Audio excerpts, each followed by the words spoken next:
Okay, so that we're going to go ahead and we're going to do an overview of the weekly report. So right here, you put your name, or I know some of you have one person at your health center that does report for everyone. You can put everyone's name there, and that helps us too, because we know, oh, Emily submitted the report for Sonia and Lorena, so that helps. Or you can put one, it doesn't matter. Here, it's your health center, pretty easy. Here, you're going to select your week. Please be careful and pay close attention to the weeks, okay? So this is this week. It's easy to get confused, but weeks go Friday to Thursday. And then number 1, addressing general inquiries about health insurance.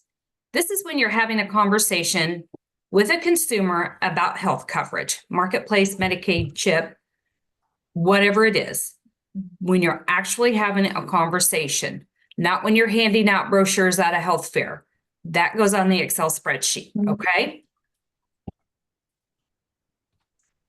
Number 2, basic concepts and rights related to health coverage and how to use it. Health literacy means competency or knowledge about a certain topic. An example of that would be a consumer ask a navigator how to use his or her health insurance card, or the difference between a deductible and a premium. And then locating a provider. So if you're helping them look to, a dental provider, medical provider, behavioral health provider, any of those you could put there. Questions about billing would go here, or payments. Where would the spend down one go? So if it could go under billing, or it could go here if or under one-on-one. Let's see. Okay. Yeah. There's Medicare also. So a lot of times they're going to go under more than one category. They'll go under more than one category, because you're going to do a one-on-one where you have that conversation with them. But then you could do, billing and payment questions would be another one. If they're asking, where do I send my spend down payment to?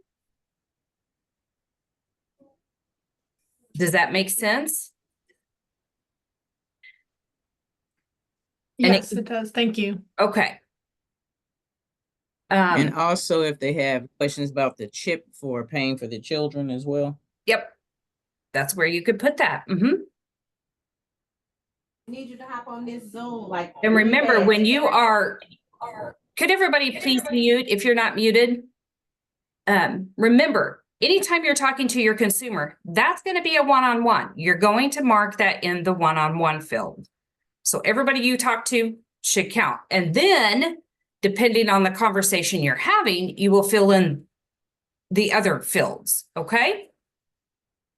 So 2D, evaluating healthcare options using tools and information available through a consumer's health plan. So if you help someone look at their Anthem plan, it's their specific plan. So, and you're going to count the number of consumers on that plan. So remember that.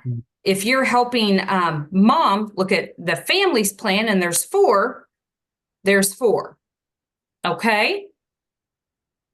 Is that also still where we put in the annual renewals if we discuss that with them? Yes, you could do that. Yep, and one-on-one and annual renewals. And then accessing preventable health services. So, and this is for each person. So again, if you are looking at Medicaid for a family of 4, you're going to put 4 here. Okay? Hold up. Darius, are you talking to me? Oh, I'm sorry. I was sorry. I should have been on mute. That's okay. Just checking. No worries. Okay. Marketplace application assessment and preparation. So the first one, healthcare.gov account creation or troubleshooting. Count here the total number of healthcare.gov accounts you help to create or troubleshooting. So if you have to help someone reset their password, if they've already got an account, anything to do with that. So any questions about that one? Okay. Marketplace eligibility assessment and results review. Count here the number of marketplace eligibility assessments and results review provided per customer interaction. So that, let me look here, because some of this has changed. So yeah, this one is still on a per family basis. So this is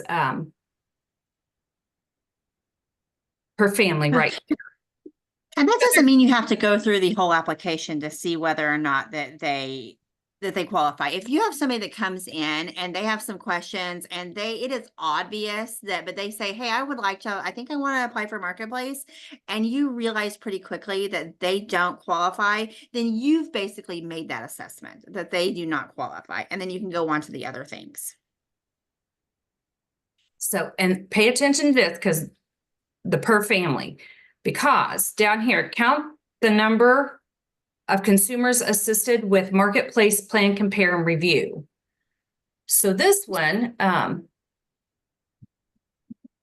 that one's if you're, looking like with the plan compare tool, that's where you would do that, okay?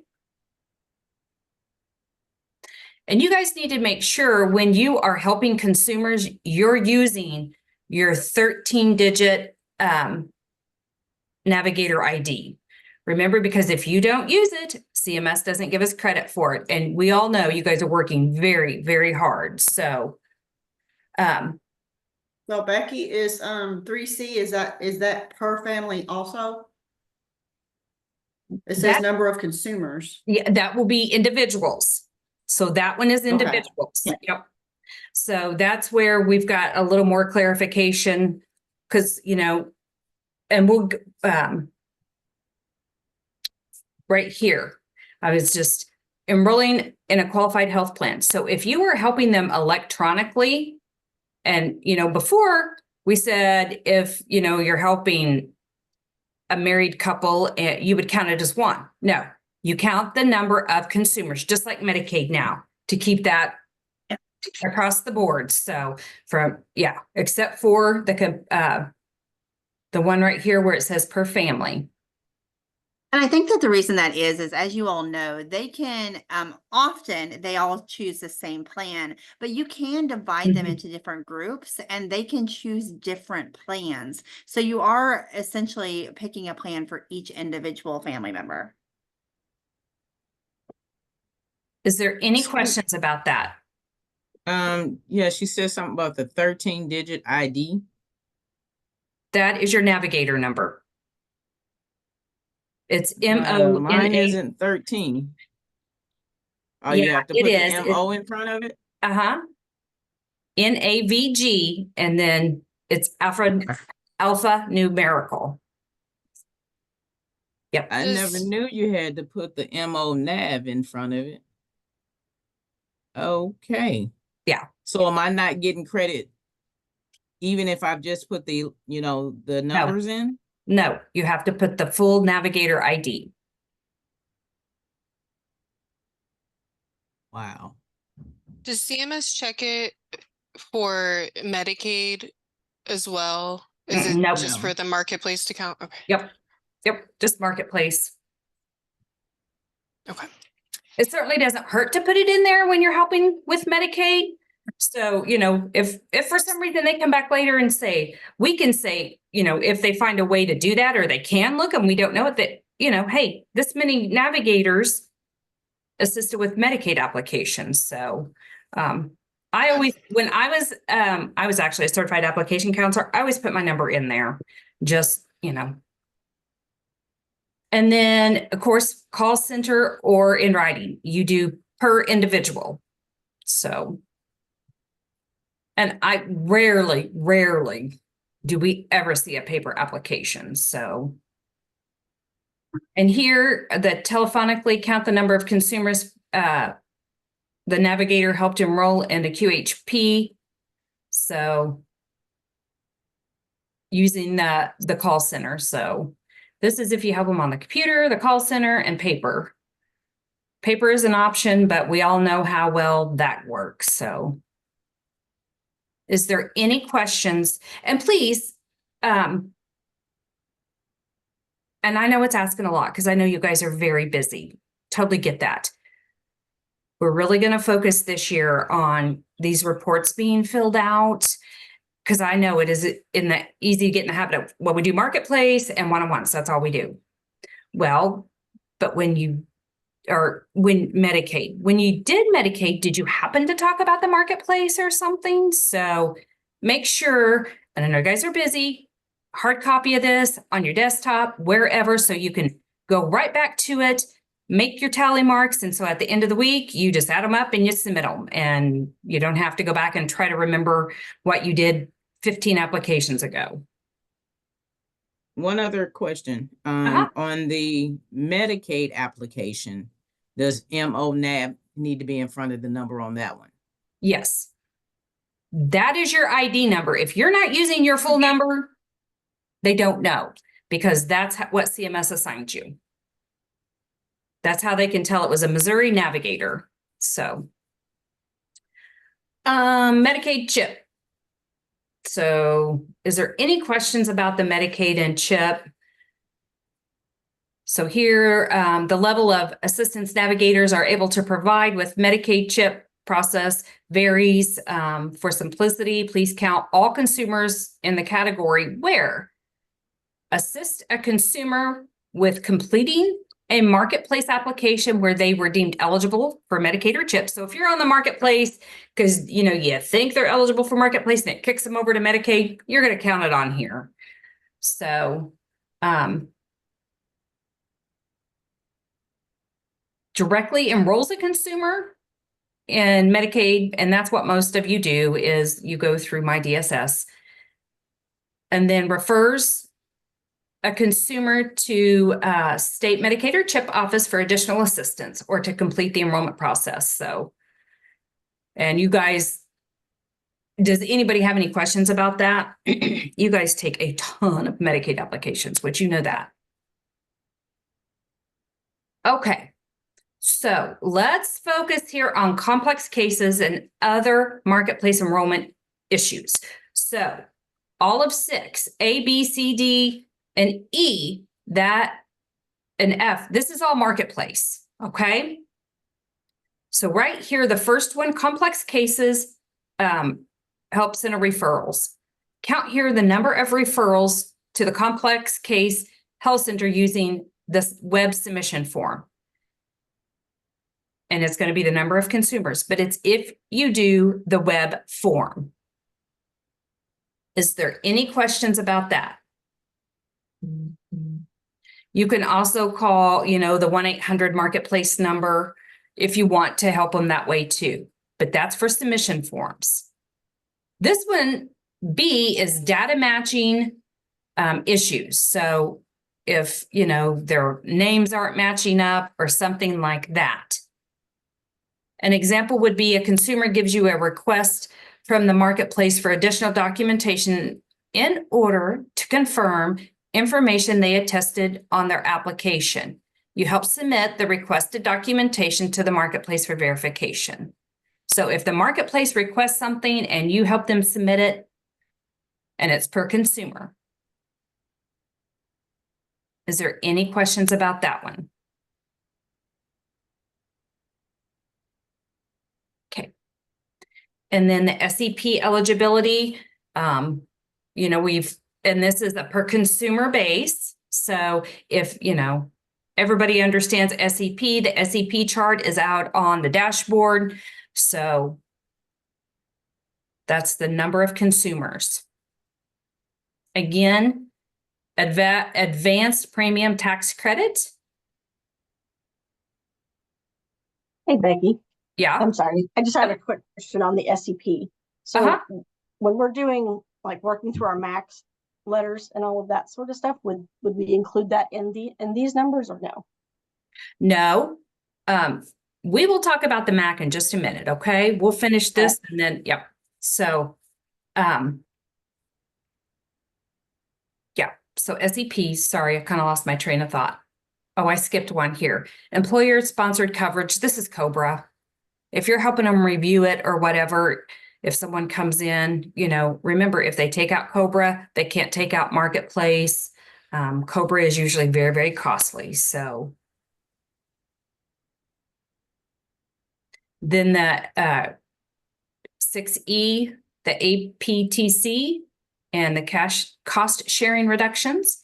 If you help someone review that, Did they verify your if I use Did they finish verifying your identity? Casey, can you please mute? Thank you.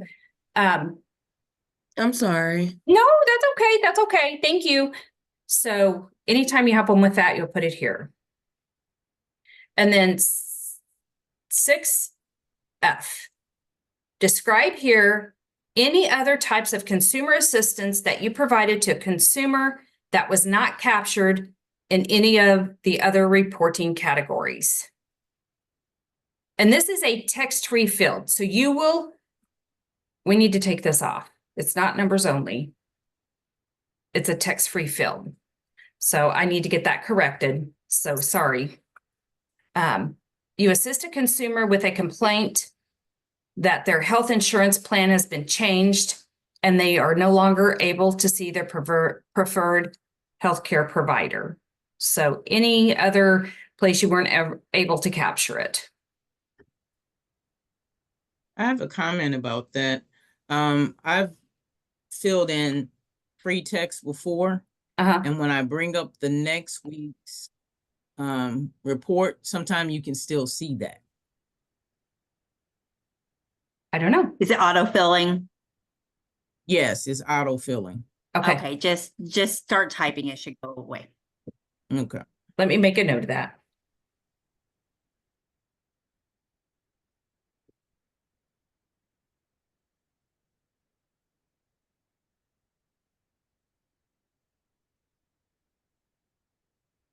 Okay. Any questions so far?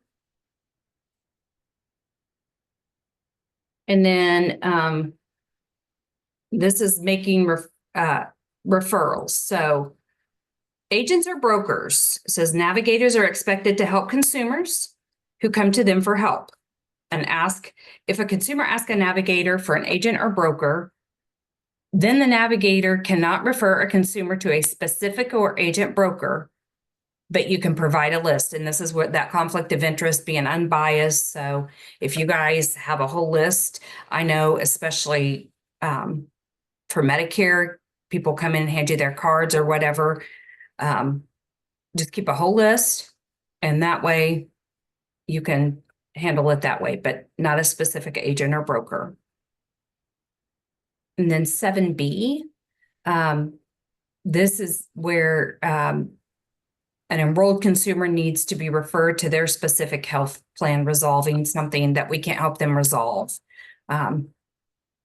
So, say they have a question about why isn't my insurance plan covering, a certain medication or something. That's where you would go to for that. Or they're not getting their cards, their insurance cards or something like that. So is there any questions about the issuers? Okay. Medicare. Count the number of consumers that a navigator refers to Medicare or SHIP that can help with Medicare issues. It is not allowed for a consumer who is already enrolled in Medicare to enroll in QHP. So, however, there are unique and complicated circumstances where if a consumer has only Part B, then that isn't considered to meet minimal essential coverage. So, is there any questions about the Medicare one?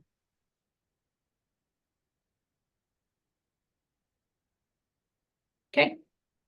7D, other consumer assistance / insurance programs. This may include, but not limited to, TRICARE, the VA, SHIP. Is there any questions about that?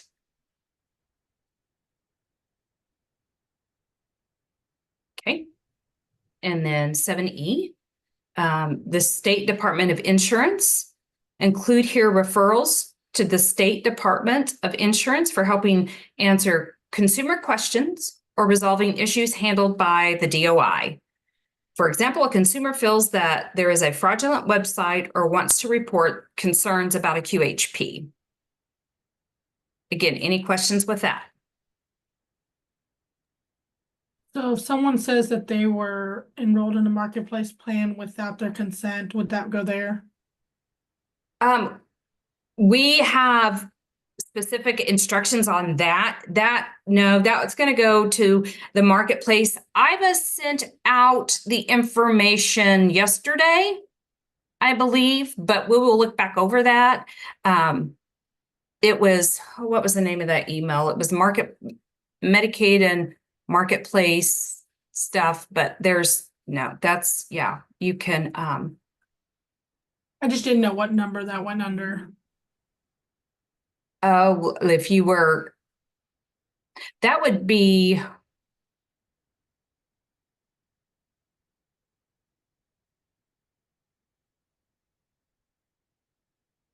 would definitely be a one-on-one.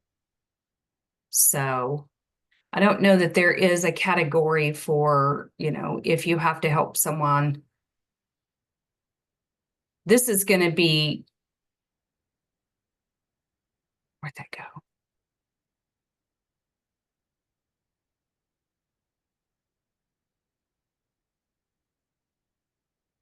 And this is, yeah, I guess you could report that to the Department of Insurance.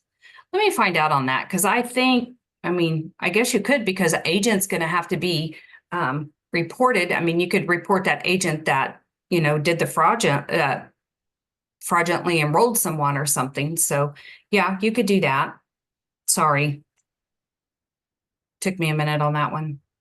There's some complicated situations going around right now. So scenarios and stuff. So I'm sure you all have dealt with them. Is there any other questions before we go on? I have one. It just came to my mind about Medicaid. I had one that came up, could not verify, called Experian, the credit card people. And she did, but she never really got a hold of them until the next day. So, and then she called to reschedule. So are they talking about if they can't find credit background on these people, or do you know why that happens? I'm not sure. So they're trying to verify their identity is what they're trying to do. Yeah. And so they ask some specific questions, I guess. Right. Yes. Okay. Yes. Okay. Yeah. And it goes by their credit report.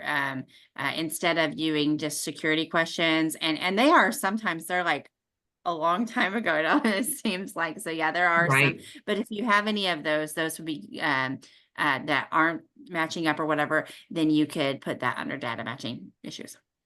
Okay. And they still can come back once they've talked to them? Well, sure. Yeah. There's always a way to resolve it. Okay. All right. Well, the data matching issues, that is only for marketplace. So you could put that under it could be the one-on-one. So. Yeah, sorry, I thought it was asking about marketplace. So it's Medicaid now. Yeah. Medicaid. I'm sorry. Yeah, I didn't. Oh, yes. The question just came up in my head. I'm sorry. Nope, that's okay. And then the market. Did somebody else have a question? Okay, so count the number of consumers assisted. Navigators can only assist consumers with marketplace exemptions. Exemptions available through the IRS must be claimed on a consumer's taxes. So is there any questions about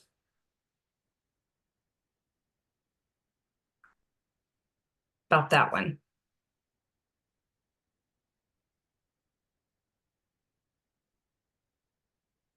And then submitting marketplace coverage appeals. Count the number of consumers impacted by the appeals form. An appeal can be counted as submitted in this category so long as everything but the mailing of this form is done with the assistance of the Navigator.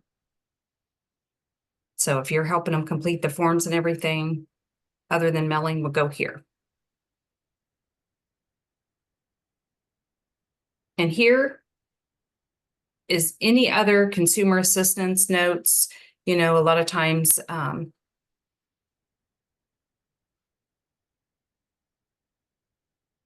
If you do SNAP applications or anything like that. with heat assistance, housing, anything there that you might help with. Yeah, this is a way for us to show CMS basically all the extra things that you do. I love reading this form on your guys' weekly reports. It shows there's always some really interesting things that you guys have ended up helping with, and it's really nice to be able to report those to CMS. This is for us. Number of site visits, trainings. This is for us. This is just on here. We probably, yeah. So when I say us, I mean Amanda and I. So, because you guys don't do background checks and so.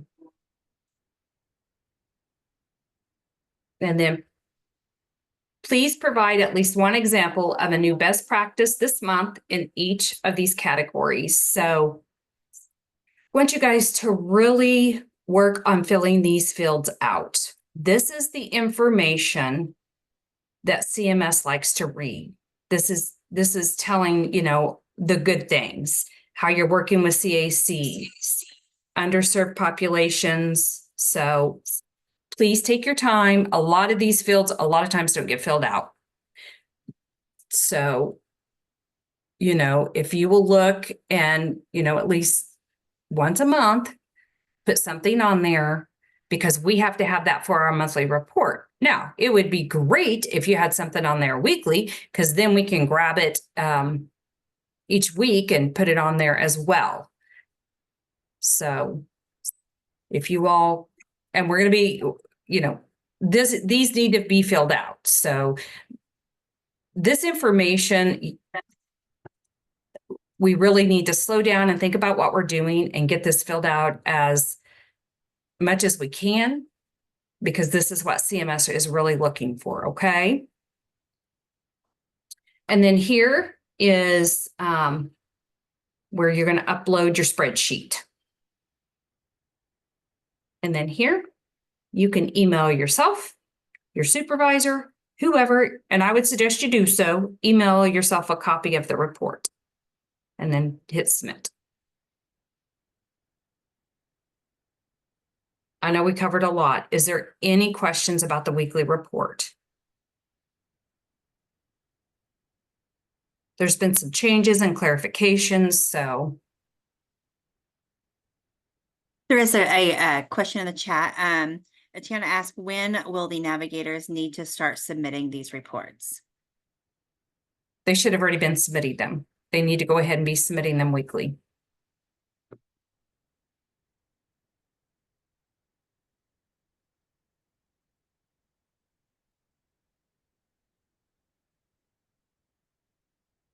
As soon as they're certified. So if they're not certified and licensed, they can't. Sorry. I was thinking if it was a certified or, yeah, if they're not certified and licensed, but as soon as they are, and remember, for new navigators, I think, you know, returning navigators, y'all are good to go. For new navigators, remember, we've got the new onboarding process. You've got 4 weeks from the day that you were assigned your navigator ID to get up and ready to go. And so that's important that you guys meet that deadline, because if you don't, reports aren't getting submitted and you're not meeting your grant goals. So there is a purpose for that. And, you know, you all have grant goals, MPCA has grant goals, and we have to submit all that to CMS. So, and, you know, we want you meeting your grant goals as quick as possible. So, you know, Yeah, I'm not sure if you're going to go over the events spreadsheet or not. Okay. Yeah, I am going to stop sharing for just a minute. I have a question pertaining to the health insurance literacy. Now is that, so when, like, if I'm out and I'm doing some outreach and I'm giving out pamphlets, reading material, things of that nature, isn't that considered health insurance literacy?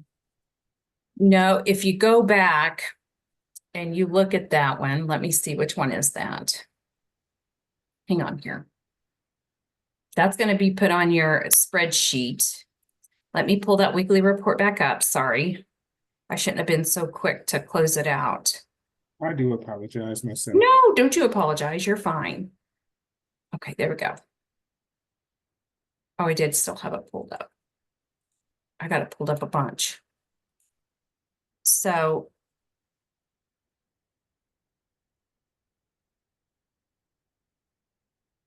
sorry, I lost where I'm at.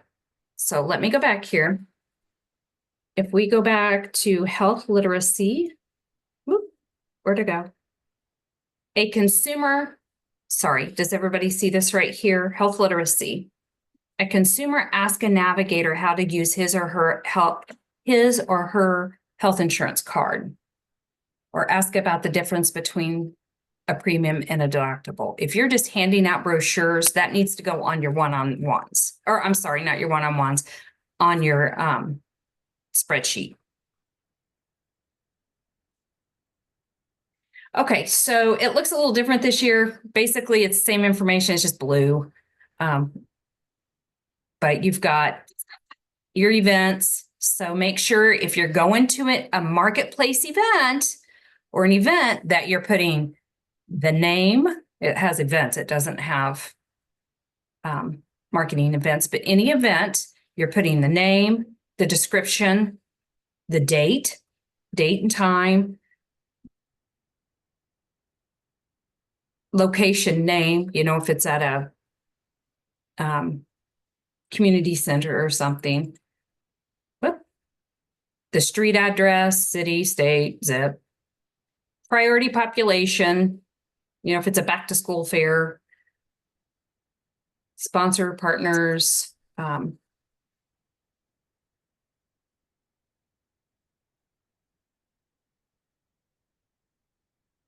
what is POC? I just drew a blank. Is it right here?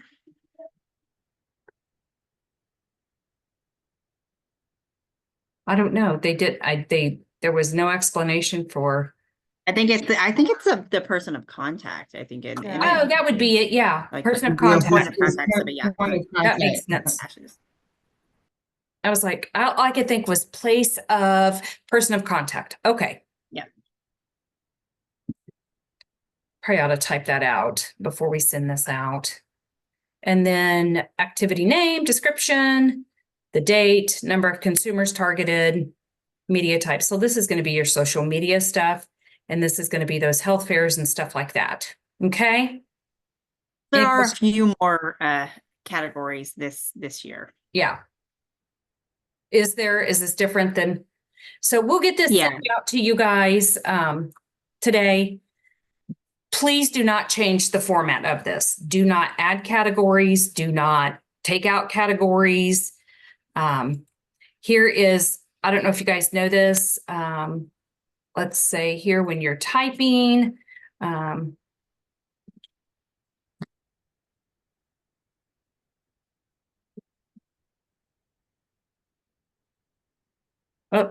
Becky can't type, but we all know that. So I'm just going to show you guys something. So say you run out of room and it's like this. You don't have to go down here. Go up here. You'll have to click out of the box, click back in it, and go to wrap text. Why didn't it wrap text? There, wrap text.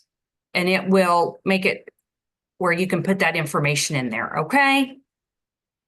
So you can see it, and it may make it really long, and that's okay. But I didn't know that at first. So if you're running out of room and you want it all where you can see it, you can hit wrap text. Just a little secret. Y'all may have known that, but I know some of you didn't because I've seen your reports, but just wanted to share that with you. Is there any questions about, oh, and also something else on this. if you guys would please just have a continuous one and not send a new one every week, that would really help us, because we can go back and look and see, oh, okay, this is what they've done. Should we have to go back? And then it's so nice when you just have one, you start at the beginning and just continuous through the whole grant year. And I know some people have it from when they first came into the grant and they just keep going, and that's fine. But too, that's going to help you guys also keep track of your events better, so that you don't have a bunch of different spreadsheets, you have one. Tiana asked when the events report is due. Yeah, it is due every week. There is a place at the bottom of your weekly report to upload this spreadsheet. Well, the new spreadsheet is gonna be sent out today, you all said? Yeah, we can send it today. And if you don't get it to on this week's report, completely understand, but Okay, so yeah, we'll send it out, and if you guys can get that done, that would be great. okay. Okay,